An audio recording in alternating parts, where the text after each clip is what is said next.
Container Tracking New Report Retrieval Method. When you log into the container tracking model and apply your necessary filters using fields such as date range, voyage, movement status, or movement of a container, multiple container movements, booking number on the filtering screen, and you want to pull your list and create this list as an Excel file.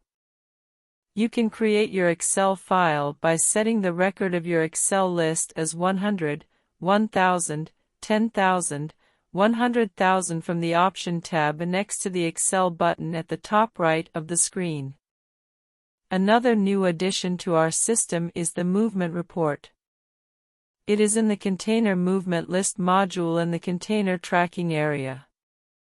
When you try to create your list by applying your necessary filters using fields such as date range, voyage, movement status, or movement of a container, multiple container movements, booking number on the filtering screen thanks to the Create Report button in the upper right corner that we have added to that area, the system will take you to a screen that informs you about the formation of the report.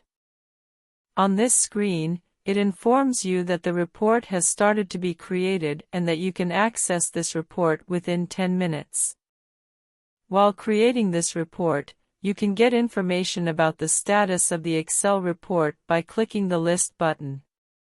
After the report is created, you can view it in the system by clicking the List button again and selecting your report from the Report Key field, or you can access your Excel report by clicking the list name in the File Name field. You can access the reports you have created within 24 hours and you can access the Excel files.